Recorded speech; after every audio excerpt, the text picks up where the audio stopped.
welcome back to another video. So, I've seen a lot of content creators doing this and parang ayoko magpahuli for 2024. So, in today's video, I'm gonna share my no-buy list for 2024. So, I listed it down na.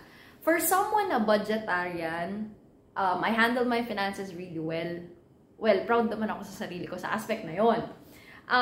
Third, hindi rin ako yung super hoarder. So, ang hirap gumawa ng 2024 no-buy list for someone na talagang matipid naman na. Pero I really tried my best because I feel like I can always improve. And hindi ko naman sinasabi na hindi rin ako bumibili ng mga unnecessary stuff. So, I'm gonna share all the stuff that I think nung mga previous years nabili ko na dapat di ko na talaga bilhin this year. So, yan, let's start. Number 1 on my list, eto, medyo guilty ako dito at marami ding guilty dito. Tumblers. Parang feeling ko sa apartment ko dito sa Cavite, lalo na dun sa bahay ng parents ko, ang dami kong nabiling tumblers. Hindi ko naman lahat ginagamit. Hindi ko naman lahat ginagamit. And for some unknown reason, I realized that when I check the videos, marami ding mga tao na nahilig rin sa tumblers. Well, uso kasi yung stay hydrated, ganyan-ganyan, and for glowing skin. But ever since na bata ako, talagang hilig ko na rin talaga yung, yung pag-inom ng tubig. Pero, hindi ko alam saan nanggaling yung tipong, ang dami ko ring tumblers. If I feel na cute, kahit sa department store, hindi naman yung tipong branded, no? Binibili ko. Sa Shopee, mag-scroll ako and parang may natipuan akong magandang itsura na tumbler, binibili ko rin. Tapos, I end up not using it. Nakatambak lang din siya. Parang siyang Tupperware na, di ba, we tend to get a lot of plastic Tupperware. Tapos, biglang di naman natin nagagamit. So, ayun. Hindi ko na. Titigilan ko na siya. But, bago tong 2024, I think bumili pa ako ng isa pang tumbler eh. But, no more. No more. I'm gonna say no to that this year. Next, second, bags. Parang lately nagde-declutter ako, pero parang lagi kong pinag-iisipan, gusto ko ba itong ibenta or what? Di ko pa masabi sa sarili ko. But last week, sabi ko, ibibenta ko na yung mga bags ko. I think, meron na akong in-identify na 4 to 5 bags na sabi ko, ibibenta ko na. Nag-declutter na ako, I told myself, no more, Ruch, wag ka nang bumili, wag na, please lang. Kasi, so, I live near my workplace. I have Cavite as my weekend house. Kapag holidays, I always go here to unwind, to distress, yon. Pero most of the time, nandun ako sa apartment ko sa Ortigas. So, dahil tatawid lang ako, ito yung bahay, ito yung tinutuloyan kong apartment, tapos yung office ko tatawid lang. Ang dala ko lang, laptop, hawak ko lang hand carry nga lang laptop, tapos yung dalawa kong phone. Because all of my Kikay stuff, meron ako sa desk ko lahat, toothbrush, like light makeup, meron ako doon. Charger, meron akong lahat ng set na nandun. So, ba't pa ako bumibili ng bag? Oh my gosh. Anyway, yun. I won't buy any bags anymore this year kasi nga, nag-identify na ako ng mga ibebenta ko. Doesn't mean ibebenta ko siya, gusto ko siyang palitan ng bago. No more. Third on my list, jewelries. I think nakarami ako ng jewelries lately. Every quarter ata bumibili ako noon. But, makikita niyo naman sa video ko, kahit sa mga past videos ko, I still wear the same necklace. Tignan nyo. This is the same. Wala namang pinagbago. Ayan, yan pa rin sila. This one's my birthstone. It's a layered necklace. I have this one. This one started everything. So this one's my birthstone. This is my favorite butterfly ribbon gold necklace. Ayan sila. My earrings, same.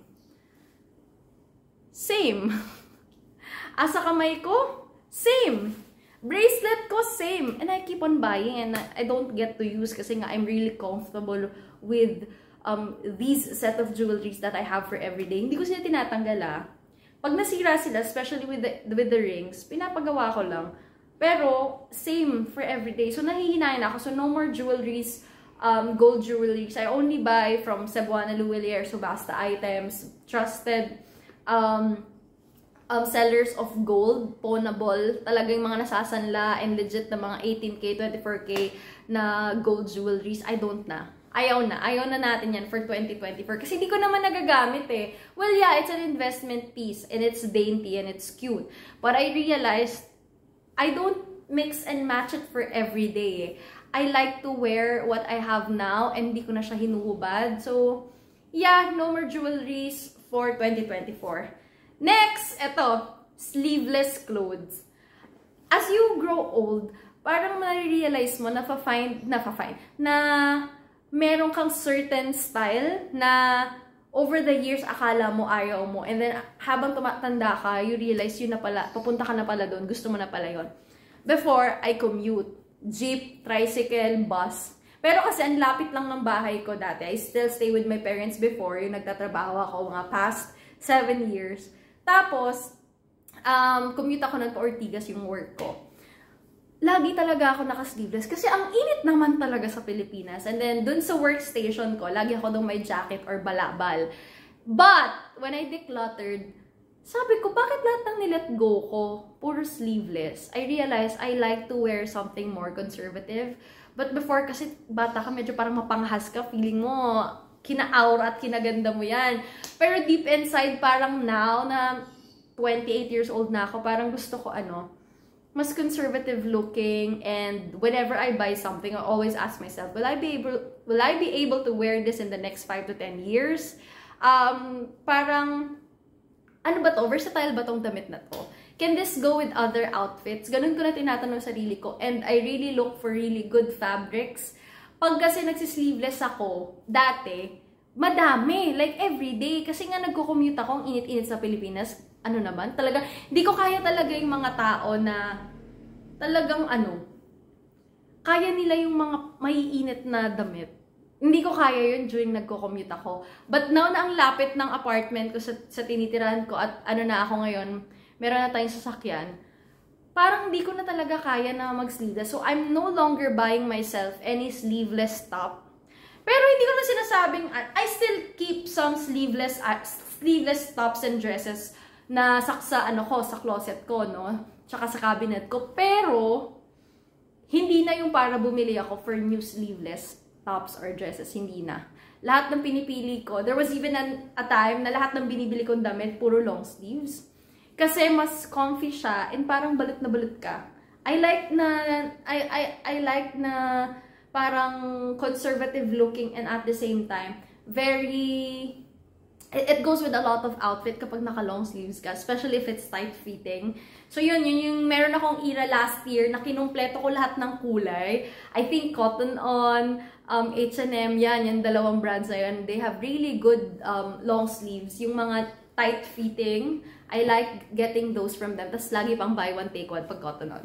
Anyway, no more sleeveless tops or dresses for me for 2024 because I like yung laging may manggas. I don't like showing my shoulders siguro kasi parang medyo nag-gain din ako ng weight because of law school and it's very stressful ng aking work at life lately. So, yeah, siguro pag lumit yung braso ko pwede, pero kasi hindi ko na talaga feel magsuot ng sleeveless unless siguro nasa beach. Pero yung bibili, unlike before, hindi ko na siya, parang it's not for me anymore. Not age appropriate, I would say. Next, tama ba? Tumblers, bags, jewelry, sleeveless clothes, pouches. Okay. Ito ata isa naman ako talaga to sa nanay ko eh. Yung gusto niya, laging may pouch ang lahat. Parang lahat may purpose, lahat may pouch. Grabe, sa kotse ko, ilan bang pouch? Even sa bahay namin sa Pasig, sa parents ko, punong-puno rin ng pouch. At napigilan ko yung sarili ko last week na bumili ulit ng set ng pouch. I don't know. Tignan ko yung bag ko ha. May pouch dito. O, diba? May pouch ulit. Oh my gosh. No more pouches for 2024. Kasi hindi ko naman nagagamit eh. Meron ata akong nakastore doon. Oh, pouch. And there's another pouch. Secret pouch pag nakalagay. No, this one's useful This one is useful because andito lahat ng chargers ko. But, you get what I mean? Ang dami kong pouches talaga na hindi ko nagagamit. And sometimes, sa pre-loved market sa Carousel, because I love selling my items sa Carousel, tapos bumibili rin ako doon. Lagi ako naghahanap din doon ng pouches. My gosh, addiction na yun sa pouches ever since Talaga, gustong-gusto ko parang lahat naka-pouch. Tapos pag naman binukas mo, magulo rin. Anyway, no more pouches for 2024. And lastly, as a consolation, at lagi ko itong sinasabi sa sarili ko, ang ayoko na talagang bilhin, yung mga home decors and mga appliances and stuff. Why? Parang I want to live a life na medyo minimalist na talaga. Well, dito kasi sa bahay ko, iniisip nyo siguro kasi minimalist. But wala naman akong magagawa kasi when I came here, ito na talaga yung itsura ng bahay ko. Puti na talaga siya kahit sa labas. So, alam nga namang mag-iba pa ako ng kulay. Puti lang din naman talaga. The structure of the house, it's the way it is. Wala ko ditong binago at all. Except, I had this built-in bookshelf. Pero, other than that, talagang white naman siya. I'm not trying to be minimalist. Nagtitipid lang din talaga ako kung pinagawa ko yung bahay ko. But, in reality, hoarder akong tao. And, my closest friends, they know that. Medyo may pagka-hoarder talagang ate nyo girl. So, sabi ko sa sarili ko, ayoko nang bumili ng mga home appliances, home stuff. Tapos, ang inaano ko pa dyan, wala na rin kasi akong paglalagyan. Ang nangyayari dun sa apartment ko, niloload up ko ng mga gamit kasi I want everything lang neat looking. I think that's the right term for it. I just want everything neat looking. Pero kapag kasi dumagdag pa or nagbili ako ulit, wala ka ng paglalagyan. And ako, I want to save more money and space dun sa area ko. Kasi nga gusto ko parang neat looking lang, malinis lang, maaliwalas lang sa mata. Yeah, I think as a consolation yun. Because I like to buy mga sa bahay, yung mga lalagyanan, yung mga garapon-garapon na ganyan, sa banyo, yung mga pang-organize, blah, blah, blah. And then I realize, akala mo na-organize, pero pag tinignan mo, parang magulo. Kasi nga, ang dami ng nakapatong-patong, etc. ganyan-ganyan. Tapos, ang dami mo rin ililinisin. So, the less that you purchase these items, parang mas okay. Yeah, yun lang. I hope I get to share some of the things that I feel I don't need for the year. And, yeah, you also evolve as a person. What you like before, pwedeng hindi mo na siya gusto ngayon. Minsan naman, yung akala mong hindi mo gusto dati, magugustuhan mo ngayon. So, di ba, nagva-vary. But for my case, those are the stuff that I don't see myself buying for 2024. Please share yours, ha? Kasi ang gaganda rin ng mga comments nyo. Sorry, I don't get to reply with the comments na nilalagay nyo sa videos ko. But yeah, anyway, thank you guys for watching the video. See you on my next one. Bye!